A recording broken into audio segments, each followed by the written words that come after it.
Alright guys, so I got a couple requests to do a walk around video with the front suspension. I'm going to go into detail about the front suspension and steering because it's kind of what makes this build stand out in my mind, at least. I've done a couple videos, I guess, didn't really think much of it, but a lot of people like the setup. I love the setup myself, and I'll kind of go through everything I used. I'll say right now this is not my design at all. I'm going to put the link to the channel. Can't really pronounce it even if it is a word or whatever. I'm going to put his link to the channel. I found this on ATLTF, and he's a really nice guy. Helped me walk through a little bit, post a couple videos. It makes sense, and it's pretty simple. It's a lot simpler than a 4-link or a 3-link. It's a mono-link front suspension on coils and shocks, and my custom steering design. So let me do a little walk around and show you what's up. Alright, so starting underneath here with the very back of the suspension here, I started off with a Tractor Supply 3-point hitch ball as a 7/8 bore, and behind these pieces there, I took a piece of 1-inch round stock, turned it down to 7/8 outer diameter, and then I drilled a hole all the way straight through it and put a 3/8 bolt through it. Definitely, I don't think that'll break. It takes a lot of force to break a grade 8 3/8 bolt there. And then this is all 1/4 inch to an angle iron. A little bit rusty. I'm gonna have to clean this all up, obviously. But that 3-point hitch ball is welded to some more 1/4 inch, and that's welded to this. That's welded to my frame bracing. Goes all the way relatively front to back. So off that I have this 1.25 inch pipe with some pipe gussets too. Gotta make sure it's plenty strong. Leading off that is the steering. You can see it comes off the steering wheel, extended steering shaft. There's splines, you can just barely see it in the knuckle there. So the splines go into this universal joint. Universal joint pinches onto that. I have a slip shaft in here, protected by my cover right now, but slip shaft is just your standard steering column. Got this off a truck. That's welded, shortened a bunch. That's welded to this universal joint here. I grounded down this 3/4 shaft, kind of to a double D, I believe it's called, steering, so it can adapt to this. Goes into a Arian snowblower auger box. I cut both shafts. This is a 1-inch shaft straight through. There's a worm gear inside, so that goes into there. It's about a 10-to-1 ratio. I just took the case off and then made this plate to mount it up top. Down here I have a bushing to support the bottom shaft. That bottom shaft comes out a little bit, but the pitman arm is welded to that. As you can see, I have a heim joint.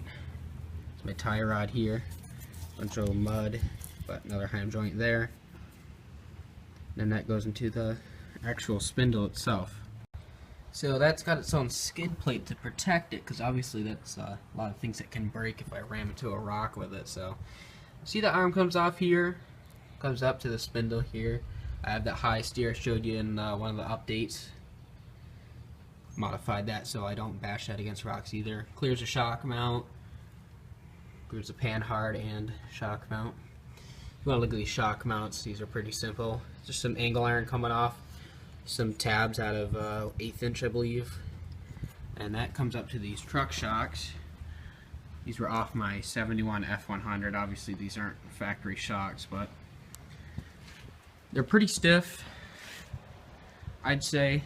They come out real slow. I think going in isn't the problem. Coming out is slow, but these aren't really serviceable, tunable shocks. So I don't think I want to really cut open, modify the valve, weld it back together. It's not really worth it in my mind. It works pretty good for what it is. I mean, I was standing on it and I'm 150 pounds, so you can imagine that's about a 150-pound shock load to the whole suspension. So if you think about 150 pounds coming up this way, you know, how much I have to be doing to the tractor for that to happen. And as far as bumps go, you know, little, maybe 4-inch bumps or whatever, holes, these do alright. They slow it down real quick. Definitely would be a lot more stringy if I was just running the coils, no shocks. These coils, by the way, are Chinese ATV coils. Oh, two-wheel drive.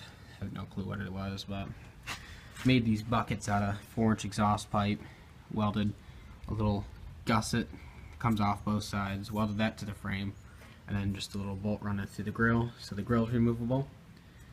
These come down.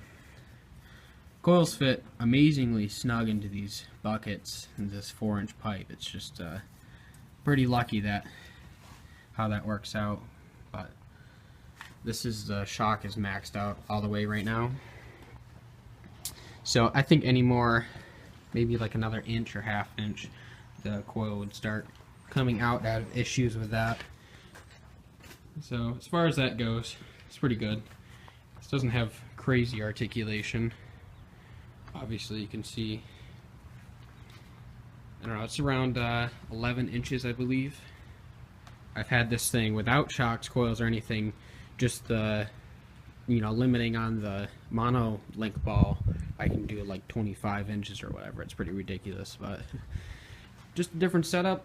Hope everyone liked this little walkthrough here. Hope this helps. I can refer video this to people. A little shot of the shock hoops here. So the grill's removable there, little tabs. But definitely looks good. Definitely like it. New look. Bigger tires. So any more questions, just post them in the comment section. And yeah, thanks for watching.